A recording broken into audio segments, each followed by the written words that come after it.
United View, starting a new show with Mina. No Flex today, no Owen, no KG, DJ, the host of everyone that's here. Today we're doing a new show and it's called The Red Room. We're going to be doing weekly reviews and recaps on Manchester United Football Club, stuff that myself and Mina have seen throughout the week, and just all stuff Manchester United. Mina, how have you been? Guys, they gave us the keys. That's all I can say. Owen, Flex, KG, they gave us the keys. If I had a literal key, I would just bring it out and dangle it right now. But we're here, obviously, with Marcel, the Red Room vibes, bringing you just facts, straight facts. We might as well just get into it because I think we've got a lot to talk about this week. The Premier League table is starting to spice up. You know, we won 3-0 against Leicester, which was a good win, and we're definitely going to get into that. And I think the big part for us is our next Premier League fixture is the 5th of March away at Liverpool, and between that we're playing 3 games.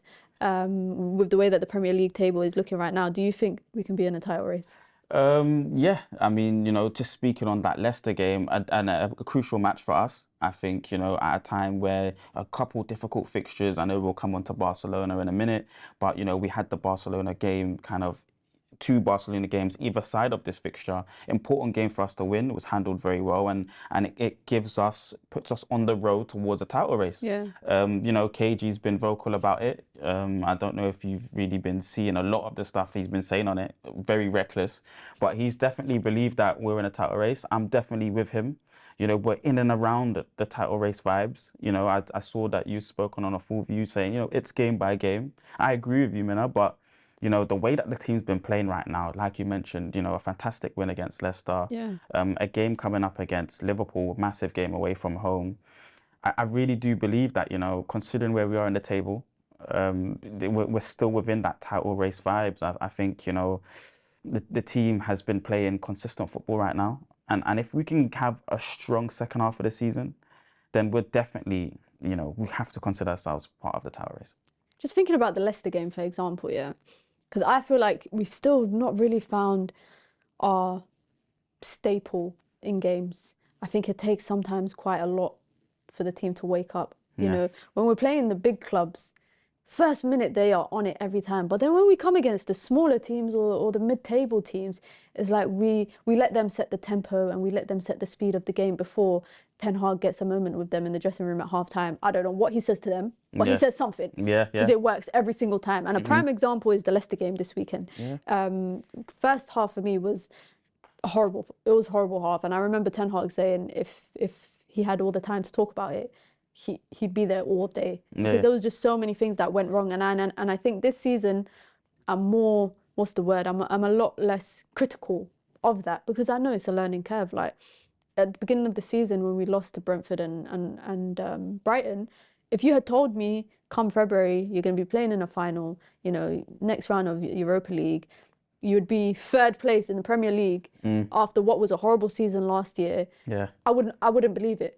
Because the way that we started the season was it was very unpredictable. And I know if you asked a lot of people, except for Troy Superstar, who believed that we were winning the league from the beginning of the season.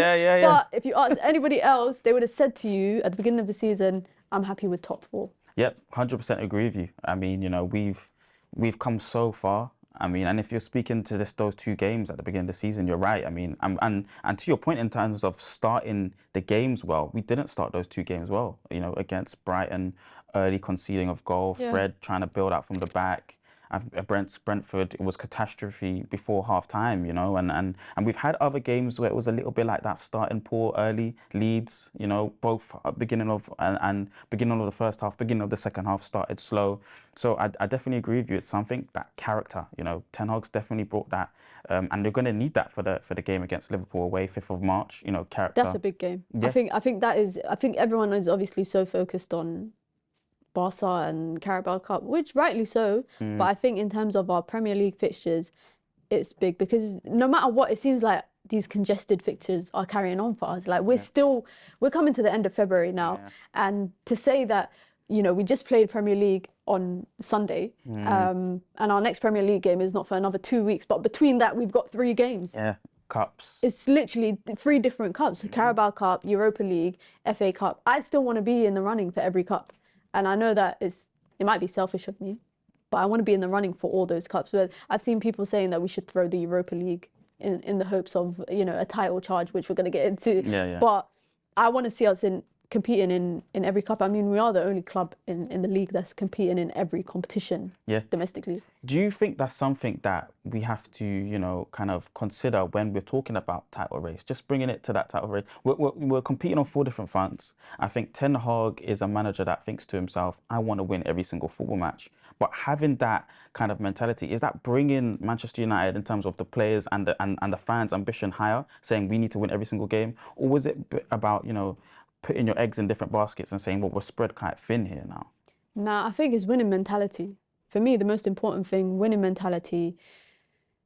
Oh, it's interesting though, because you talk about having the squad depth for it. You talk about having the players for it, having the quality for it. I think when people talk about squad depth, we have to talk about quality and squad depth, because you can have the numbers. You can have the numbers on the bench, but it's all about the quality that is on that bench. And for me, Ten Hag sets a great precedent when he comes out with his strongest 11 every game, no matter what it is. Well, I was shocked that he didn't rotate for Reading FA Cup. I thought he was going to rotate, but I think in his mind it was like, let me get 2-0 lead, 3-0 lead, and then I'm going to take off all my main players, which is exactly what he's done. Nottingham Forest second leg, I thought he was going to rotate, strong lineup again. And I think it shows not only the fitness levels of these players, because they've clearly been working with Ten Hag. I remember they started pre-season earlier than others, so they were working with him. But also it just shows the mentality shift with these players. And last year, a lot of them, mentally, they were in the gutter.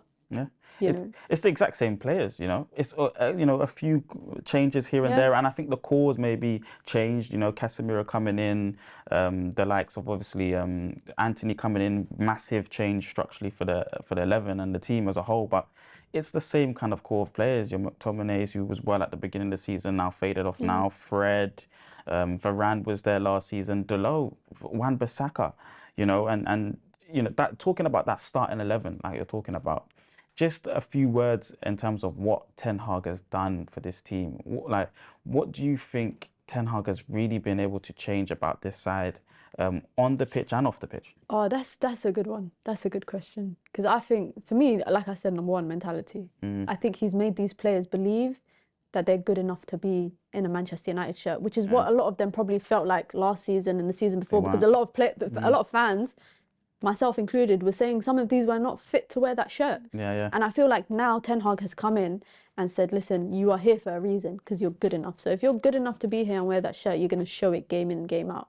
Obviously, some people don't show it game in, game out, and he has a no Fs rule. You play bad, bam, out of the lineup. You're playing good, bam, you're staying in the lineup. So I think that's one thing. And I think accountability is another thing. I remember when we lost 4-0 to Brentford, and then he made them run those miles after the game, and he did it with them. That shows leadership. That shows that well, to High School Musical, they're all in this together kind of thing. They're all in this together. They're all in this together, and I think that sets a good precedent, because you look at your manager and respect him more. Like, if I was a football player growing up, I used to play football. So if my coach is there and running the laps with us, I respect my coach more. But if he's just standing on the sideline with a stopwatch watching everyone, I'll be like, oh, that waste man. You're going to listen to him, you're going to trust him more, 100%. you're going to believe in him more. 100% right. I think definitely, you know, the way he's changed the mentality of the players.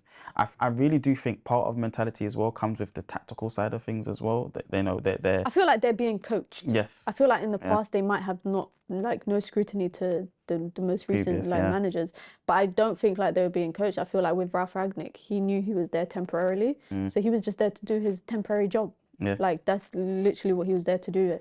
He, you know, one of his most memorable quotes about open heart surgery.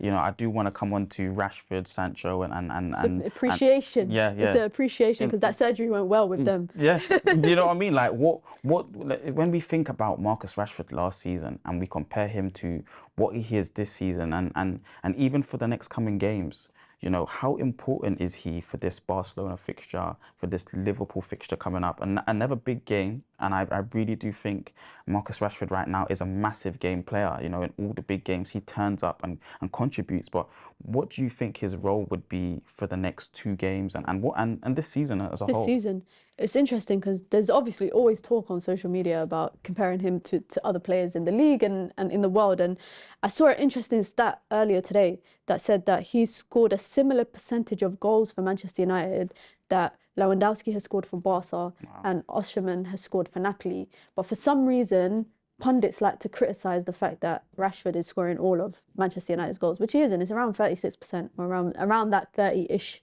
mark. And when other players are doing it in other leagues, they're top strikers. But when he's doing it, it's like, oh, why are the other players not doing enough kind of thing. Yeah. I think for Rashford to pick up his head from where it was last season, and not just Rashford, I think the same is applicable to Sancho.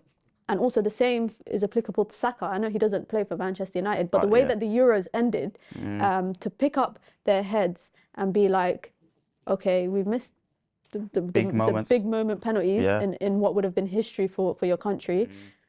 To then, you know, I'm not going to talk about Saka obviously, but Sancho and Rashford, for them to then come back and be like, you know what, I'm going to work on myself, even though I didn't have the best club performance last season. And bear in mind, I remember when Rashford came out after we lost in the Europa League final on penalties, and he was basically saying like everyone's tired, the mood, everyone is just sunken, the mood in the dressing room is like toxic.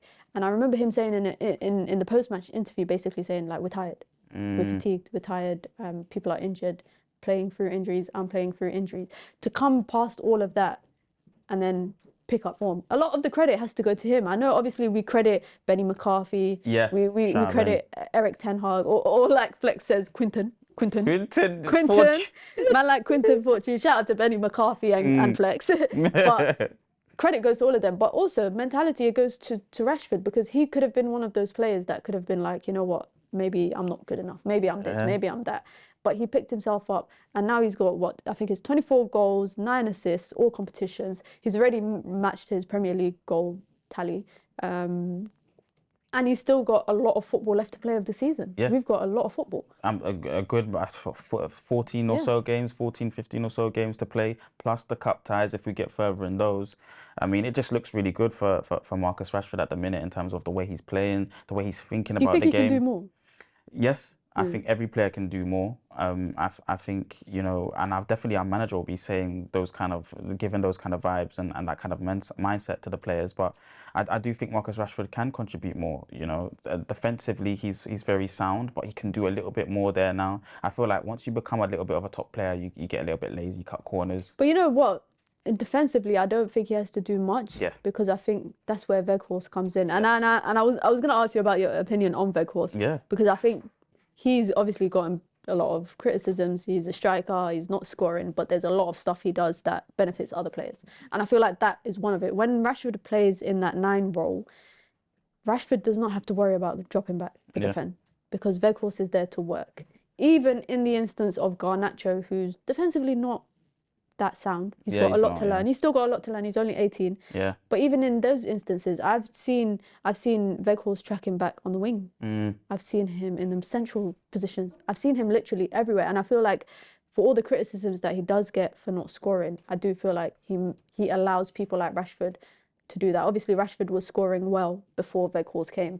But I feel like that's just a different thing that he adds that allows Rashford to just basically focus on scoring.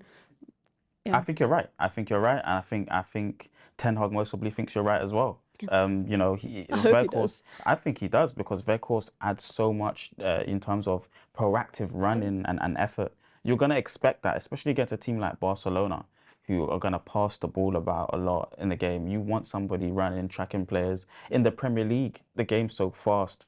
You know, you want somebody like Weghorst to be putting in effort. You got a group of them now. You know, Rashford does do the running, but Bruno's there, Rashford, Antony's still proactive defensively. So there's a good group of players that you wouldn't really look at and think, okay, they're pressers or can play proactive football, you know, out on transition and all these kind of things, but they're doing it very well. Ten Hag's drilled them. Ten Hag made sure that they know exactly what they need to do off the ball as well as on the ball.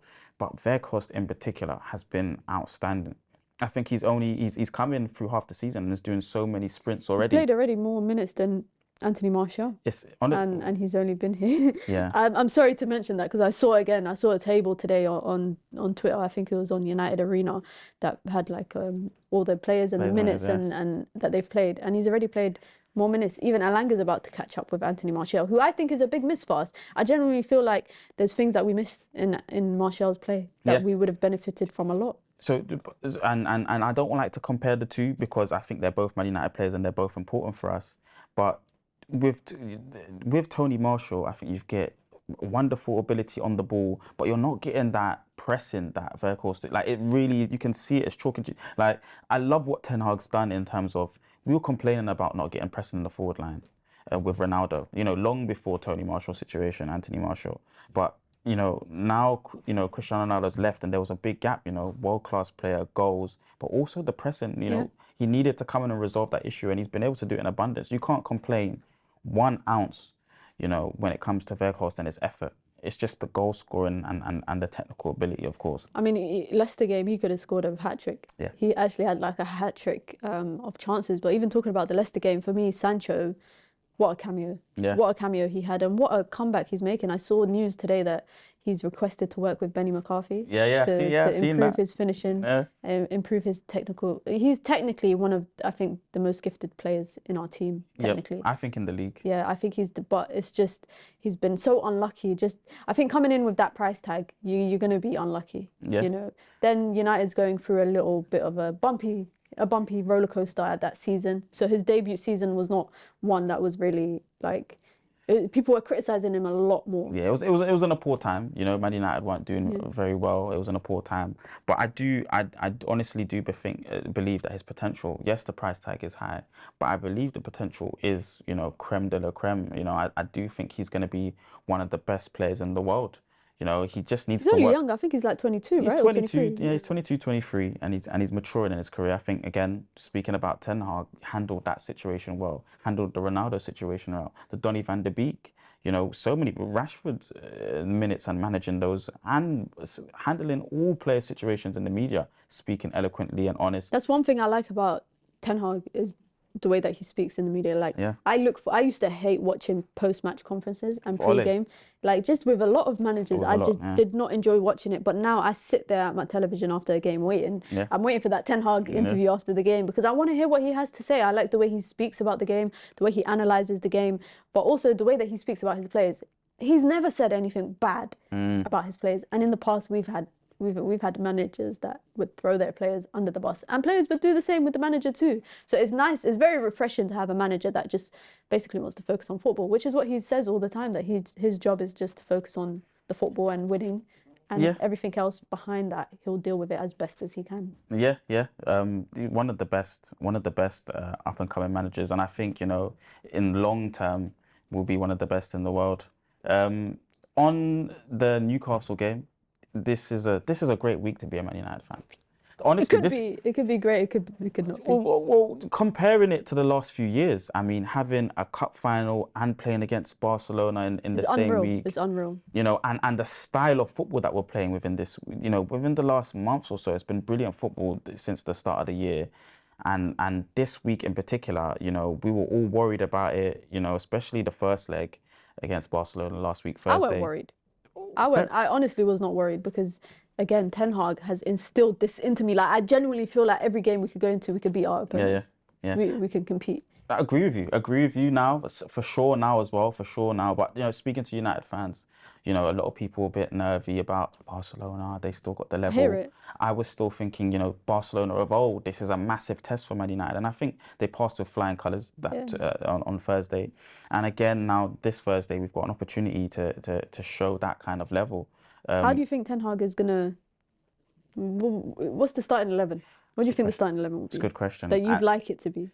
It's a good question. You mentioned Weghorst, and I feel like he has to contribute in some way. I don't know if he comes on after 70th minute or so, but I know Rashford has to be the forward. I know Rashford has to stay up front. I think, yeah. I think it will be Weghorst will play. Yeah. I think Rashford will play.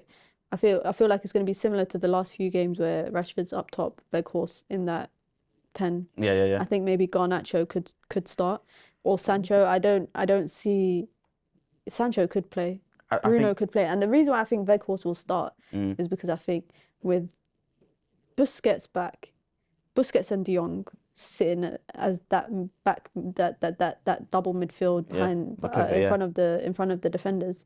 I feel like that space around them to progress the ball, yeah. to whether it's to bring it forward from the centre backs or just to hold it in that area, which they're good at. Busquets is good at doing World that. class. I Yeah. feel like that's what Weghorst's task is going to be, just to cause some ruffles here and there. He's a tall guy. The other day in the Leicester game, to me, he was playing like a box-to-box midfielder. Yeah, I Because he agree. was literally up and down that pitch. And I feel like in terms of that, I think Ten Hag might look for that. I feel like if Fred is not playing and he goes for a Casemiro and Sabitzer partnership, I feel like that would be Weghorst's task, to operate in that little middle third where Yeah. that's where his pressing is going to be. He's not going to be pressing the defenders and that, because that would be Rashford and whatnot. Yeah. I feel like he will be pressing the midfielders to stop the forward and the sideways passes. I don't know. That's my theory for the Barcelona game. You know, I agree with how Fred gets utilized now Yeah. in terms of his pressing identity. You're saying more in the middle of the park. I think, you know, away from home last game, I think he was pressing a little bit higher. They had to alter it a little bit. And same against Leicester as well. So Fred's got a new revised role in terms of, you know, pressing a little bit into that 10 area and being one of the players that are kind of in the half space in between, you know, the midfield line and the forward line, but also picking up anyone that falls into that pocket. Like what you're saying, Sergio Busquets, Frankie de Jong, if he comes into there, wants to drive with the football. We saw him do that role against Kevin De Bruyne against Man City. Yeah, he did a good one. Yeah, and it was a really good one. But my lineup would still include Weghorst in the 10 for similar reasons, like you said. I think it's a very good point. You know, he's a tireless footballer. Yeah. You know, constantly running and chasing down lost causes. Rashford has to play up front for me. Yeah. I want to start Sancho. Yeah, you think so? Yeah, I mean, you know, we spoke on him and you had said, you know, how brilliant he's been of late. Really good cameo. I think you got to build on that. You know, and I agree with you. I think you just got to build on that cameo for Sancho. I feel like Barca will be pressing a lot. I feel like they will be on their toes. And I think Sancho would be useful. Weghorst would be useful for the one-touch football. Bruno, I feel like Bruno and Sancho interchangeable in that middle and right-hand side. I think they do it so well. They do it so well together. And I think Bruno's really starting to come into that space more, because when he first started being altered out there to the right-hand side, I do think like he was a bit like a bit of a hit and miss. Now I genuinely feel like, you know what, Bruno can do it, and it very much reminds me of similar to how Amad Diallo is being utilised at Sunderland, where he's being used in that 10 space and in that right wing space. But when he's playing in that right hand side, he does operate in that little half space between the 10 and the winger, which is very similar to what Sancho does when he's playing in the 10. He's very much in that little half space between the winger and the 10 space. And Bruno does it sometimes too, which is why it's so easily interchangeable in a game like Barcelona, particularly, where it's going to be quick football. It's going to be literally up. I think it's going to be a game up and down the pitch, non-stop. Both teams are going to go for it. But in what we can utilise is the quick one-touch passing, and we've seen it. We scored like that this season. I can't remember what game it was. It was a few games ago where it was just one-touch football between everyone, and then switched to Garnacho, and then Garnacho put a ball into Rashford into the 6-yard box, and it was a poach goal. I can't remember, but it was a few games ago. And I feel like something like that, it'll be very similar. Martinez. You know, Mina, the butcher, you said it first. You were one of the first people that I can remember that I can actually, you know, on the internet, you know, that I'd seen, heard everything. You were one of the first people to say it, Mina. You said he was your player of the season. This came around December, January. You said that was even before that. Yeah. It was just before the World Cup break. Yeah, I just remember you saying it. This guy is the player of the season for you, and for me, I've come to terms with it. Definitely, one of the players of the season for me. You know, has been outstanding, and hasn't put a foot wrong really. You know, yes, you could look at him at the Brentford game. Ben Mee, I think, wins a header above him. It's Ben Mee. He's double his height. it's impossible for him to defend it. Yeah, I don't blame him. But even in those kind of weird situations where he has to jostle with someone in the air for it, he puts players off. He makes it difficult for them. You know, he's lifting players into the air, fist bumps all the time, high fives. You know, he's built such a core, you know, part of this team, you know, in terms of unity. He's a leader. Yeah, he's a leader. You know, what more can we really say on Martinez?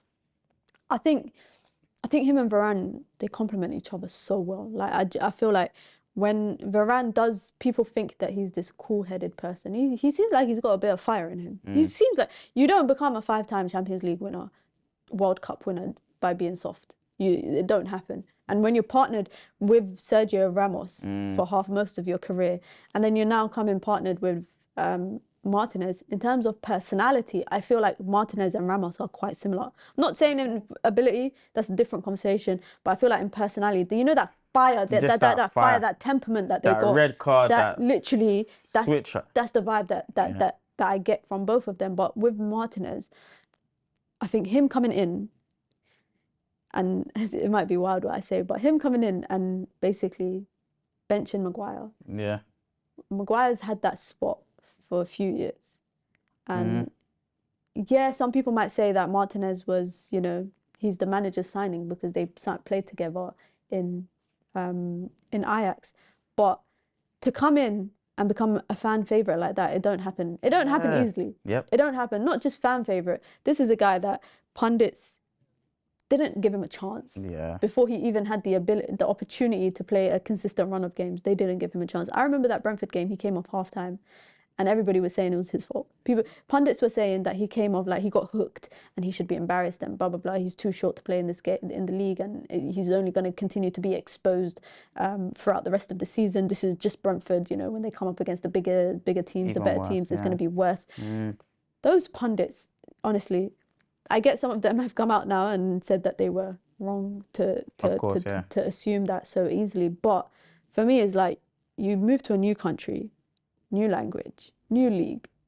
The media is already hating you. The good thing is you've got your manager on your side. You've got new teammates. Yeah. To then be comfortable enough to show your leadership qualities. Because, for example, if I join United View today and I come in and I start dictating to everyone, yeah, do this, do that, you'll be better at this. If you look at me like, who's this? Who does she think she is? She's new here. True. But he's come in, he's talking to Luke Shaw, he's talking to Malacia, talking to David De Gea, slapping him on the back of the head when he makes a good save, talking to Dalot, talking to Varane, talking to McTominay. He's talking to people all the time, uplifting people, and he leads by example. He puts his body on the line. I remember the other day when he came on as a sub, this guy was throwing his legs and body and head and every arm, every body part that he has, he was throwing it in front of the ball to make sure that we did not concede. Future captain, and in that partnership that you speak about, Varane and Martinez saying that is so well, is that an important part of the game against Barcelona at home? Yeah. I think it would be a big credit to have him back in the Barca game, and it would be a big credit because I feel like what we were missing in that back line was ball progression. You know, we don't have that midfielder like Eriksen that can pick up the ball and, you know, bring it forward into the final third. Martinez does it so comfortably. He can come from our third into the middle third quite comfortably. Obviously, Sabitzer, Fred, Casemiro, whoever is playing there, I think it's a big benefit to have him back.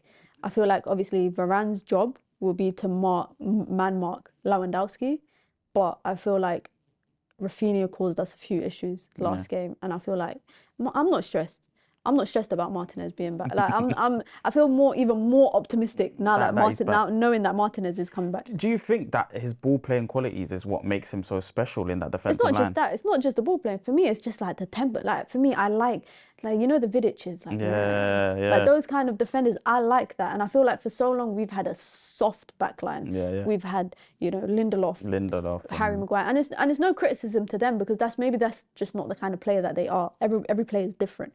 But we went from having Rio and Vidic who complemented each other so well. Rio even was a feisty player. Vidic was just the feistier one out of the two of them, but Rio was a feisty. Still on it.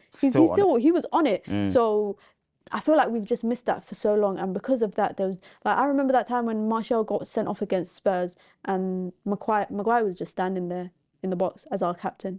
Nothing, not trying to talk to the ref, not trying to talk to Martial, not trying to uplift the players. He's just there. He's had a mare. You're just there for vibes. He's had a mare the last couple of seasons in terms of his interviews after, I think, the Liverpool, or just before the Liverpool lost 5-0. I think we lost last season to them.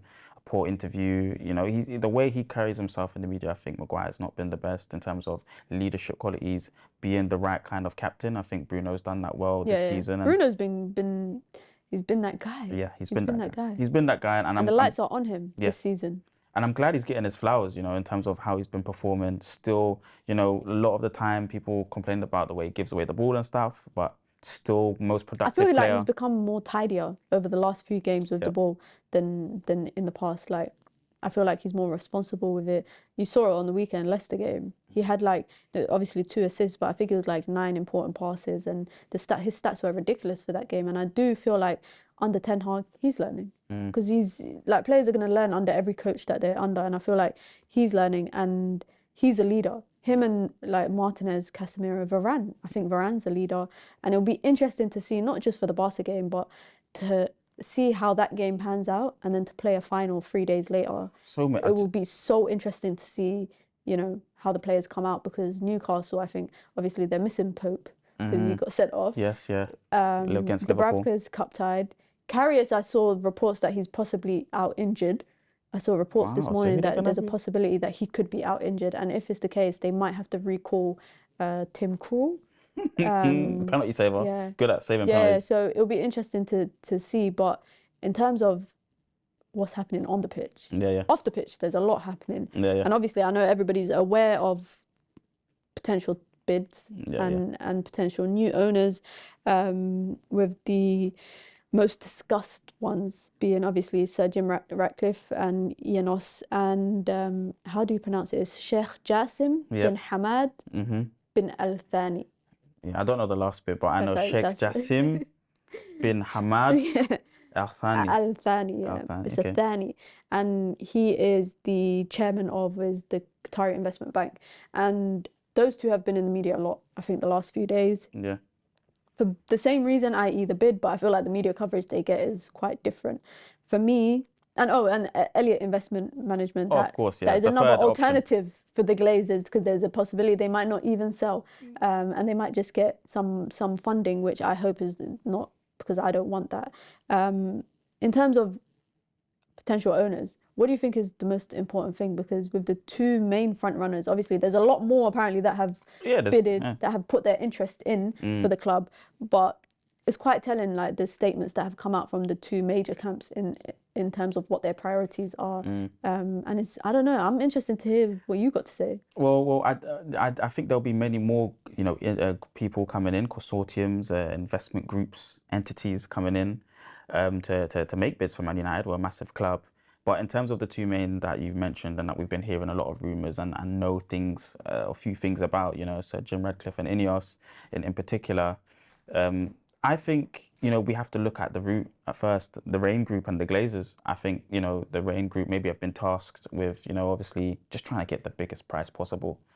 You know, I do think the Glazers have to leave now. You know, the fans, the fan pressure, the poor business management on delegation, because it's not them in particular spending the money, but they've delegated extremely poorly. You know, the Ed Woodwardness that's been going on for the last 10 or so years, you know, poorly, you know, buying players at ridiculous prices, setting wages so poorly. It's time for them to leave.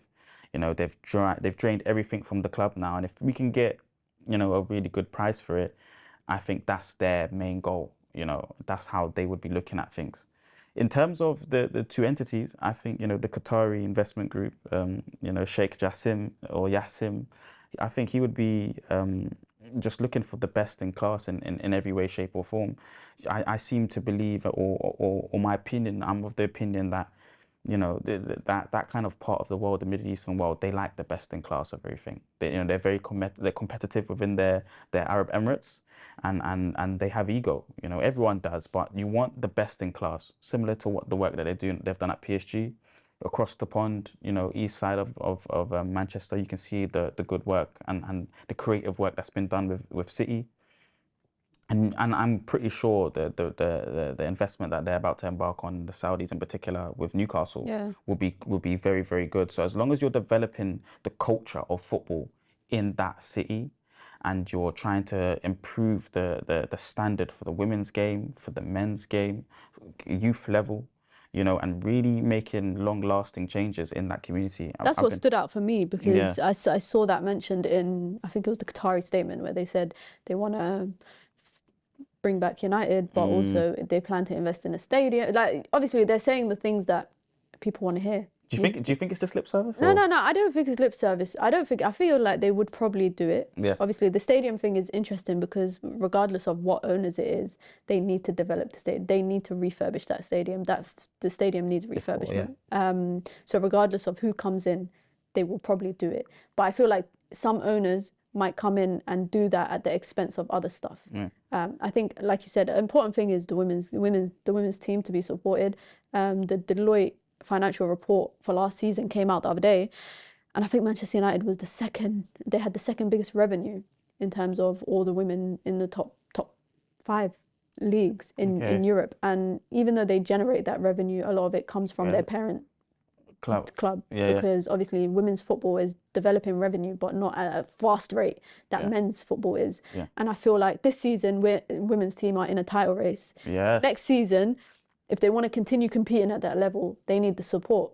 January transfer window, Arsenal came in trying to poach one of our best players, Alicia Russo, and they wanted to buy her for a record fee of over 500k, which is a record fee in women's football. And they said no. Her contract is expiring this summer. She might not sign on because we might not have the money to extend her contract, and other players and 2 other players' contracts who are also expiring that are important for the team. So if owners are going to come in, they need to support the women's team similarly to how they're going to support the men's team. Of course. They need to support the academy. Once upon a time, we had one of the greatest academies in England. Then you see the academy facilities that other clubs currently have in comparison to Carrington and where the kids play. Not remotely the same. Of course. You look at Carrington. Carrington is nice, but it still needs to be advanced. Ronaldo said it at the beginning. He said that the facilities were old and not improved. And also, just I think one thing that I saw in the Qatari statement was they were saying that they'll invest in the city of Manchester. Apparently, I'm not too privy to this information, but Abu Dhabi owners have done a bit of work with the neighbouring area of the Manchester City stadium, and they said they will do that. Jim Ratcliffe's statement pretty much just said that the goal is to win the Champions League.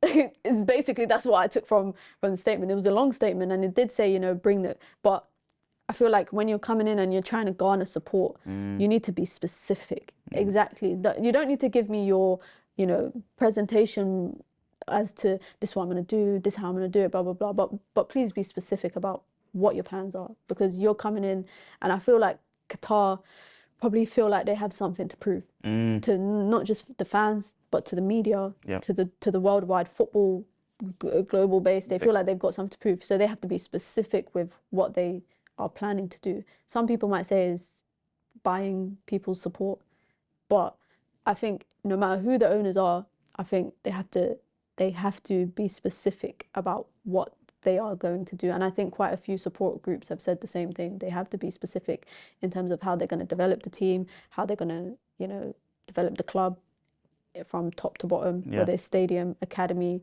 thing, even the food in the flipping Carrington facilities, all of that. They need to be specific. What would you prefer? Because, I'm seeing Sir Jim it doesn't have the financial prowess that obviously Qatar and Sheikh Jassim has. But what would you prefer? I don't have a preference in owner. Not even the Elliot. Except for that, Elliot. That's not a choice. That's no choice. No choice. I don't want to hear anything about potential funding or this. I don't want that. It's either 100% takeover or none. And that's the issue with Ratcliffe. Is he's said apparently that it's a 69% bid, which is the majority. Is what the Glazers own, and the rest is what's listed on the New York Stock Exchange. I don't want that. Is that still going to be passed around? Their plan, well, they haven't said it specifically verbatim, but reports are saying that Ineos' plan is to take debt, buy the club, but then they're allocating the debt to Ineos, and the interest payments are being allocated to Manchester United, which is not exactly what the Glazers done, but fans don't want debt. They Debt don't want that anymore, yeah. liability, because that's what it is. It's a liability. Now, my issue with Qatar is that, you know, Sheikh Jassim is coming in, and, you know, he's obviously got links to ruling family of Qatar. He's part of the ruling family of the state. I'm not saying you are what your family are, you know, just because he is related to the ex-prime minister or the emir of Qatar doesn't mean he's an emir. He's just a relative of an emir. But my issue is that the Qatar Investment Bank, which is what he's the chairman of, is their main stakeholder is Qatar Sports Investment and the Qatari Investment Authority, and that's the same organization that owns PSG. So if there's going to be a possible collision between the different Qatari investment authorities, you need to specify that. Yeah. Because then, for example, you know, they might see PSG, because the sister company or something owns PSG, then they might feel like, oh, we might focus more on PSG because, you know, they've got a bigger chance of winning Champions League at this given time. Yeah. And you can see on almost a Red Bull kind of esque situation happening there in terms of, you know, maybe conflict or interest or shared interest, you know, this player traveling across here and benefiting, you know, our endeavours in England compared to PSG. Or in France, should I say? But no, I agree with you. I think there could be. I think there's questions to be cleared up on all ends of whoever the bidder is. Yeah. Like I feel like obviously in the UK the media has made it clear who they favouritize to be the favourite to take over. Yeah. But I feel like questions can be asked on all scopes of who wants to take over, and I feel like an option of potential investment for the Glazers to stay that's not an option. So you're definitely off the table with the Elliott and Management Investment Group. Don't want to hear it. You don't want to hear nothing to do with them. Do you think the Glazers will take it on? No way. You know, they know now. But just if you're not wanted here, go away. Like you've been here for how long? You've gotten your money's worth. I mean, you've barely spent any money into the club. Yeah. If right now you came to me and said, Mina, you ain't got to spend a penny for 17 years from your own pocket. And at the end of those 17 years, I will give you £4 billion. Bye. I'm taking that money, I'm gone. And they should just do the same thing. Like, obviously, I feel like things like team success might play into it. Obviously, United are improving under Ten Hag, and, you know, in the long term, we are definitely going to win things. So that could be a thing. But I do see a sale happening by April. I feel like April time, there will be a definite sale of the club. Interesting. I think it's an important time, you know, April, in terms of domestically in the league for us. Yeah. I hope something gets done by summer, you know, but by the time summer comes along, then we'll have an opportunity to maybe get the ball rolling in terms of transfers. Coming to transfers though, the last topic, you know, just the priorities of, you know, and striker. Give me your top midfielder. three. Give me your top three. We need striker, we need midfielder, and with the way Wamby's playing now, I wouldn't say we need a right back. But if he does go, then we need a right back, obviously. So striker, midfielder, right back. Yeah. Let's be specific. Give me a specific. I want Osimhen. I was saying this to you before we started filming. I said Osimhen, Rashford, Bruno front three, or Sancho front three with Bruno in that 10. Madness. Osimhen, Rashford. Rashford on the left, Sancho or Bruno on the right, like interchangeable between the 10 and that. And Osimhen up front. I think that's going to be the best forward I think that's the best forward partnership in the league. Right now, he's tearing it up. Yeah. And obviously, he's going to come with a big price tag. But I genuinely feel like Osimhen will come and bang 20, 25 goals. Easily. Agreed with you, because I think he's a bit of a blend of both. He's a bit of a blend of what Weghorst is bringing in terms of that, you know, running, pressing. It's not just the running. He's fast. He's aggressive. He's got pace. He's got power. He can finish. He can header. Left foot, right foot. Oh, his heading ability is brilliant. You know, under Rashford, under Benny McCarthy, look how much he's improved. Imagine how much of a threat Osimhen will be under Benny McCarthy. He's a traditional 9 right now. He knows where to be at the right time. With Benny McCarthy, I think he would be that 10% better. That 20% better. I feel like that's number one. I do think we even need a backup centre back. With Maguire probably going to leave in the summer, we need a backup centre back. We need someone to play backup to Casemiro. I feel like Sabitzer might stay. There's a lot to happen in the transfer. But if I'm just holding you to your three, so Victor Osimhen, You know, you think that's going to be one of the best partnerships or forward lines in the league. I think I agree with you there. You know, lots of goals in that forward line. Rashford in there on the left, Victor Osimhen, Bruno and Sancho interchangeably being in the 10 on the right wing. I like how you put that. Centre mid, you're saying it's got to be an understudy to Casemiro. We need an understudy. The thing is, if Sabitzer stays, then that is Sabitzer Eriksson is going to be that rotation. Yeah. Casemiro needs a understudy. I genuinely feel like he needs an understudy to just someone that will be like eased in to the team, someone rotational that can be, because when Casemiro is not there, everybody's got their heart in their stomach because they're nervous because he's not there. And I feel like there's options out there. I think Yusuf Fofana from Monaco, I think Mohamed Kamara at Monaco, they're both very good players, two different players.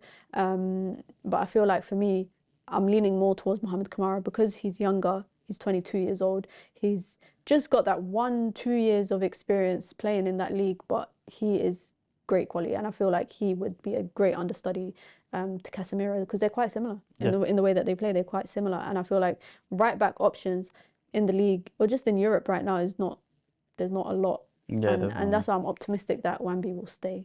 Yeah, I think he's been fantastic. You know, for his little periods where he's developed his game. I think, you know, last season was diabolical for him. You know, the start of the season, not anything special, but he's now really coming to his own, you know, improved massively. Do you want a goalkeeper? I'll, if you want my three priorities right now, third is definitely a goalkeeper. Sorry, Really? Mina. Sorry. And I have to do it, and I have to stick to my guns on it. I was going to put it second. I was going to put him in So second you demoted it? Yeah, but I demoted it. From second to third? Yeah, I demoted it. And it's because, you know, David De Gea has been spectacular this season. At times, really annoying. I just don't think it's our priority, man. I don't think it's our priority. It's definitely not one. I don't think it's not one. It ain't two and it ain't three either. I think it's three. I think it's free. I think we could. I feel like we could play it out for another season with him. He's only 32, man. At most another season. Beyond that, you know, I think the rest of the team gets fixed. Yeah, no.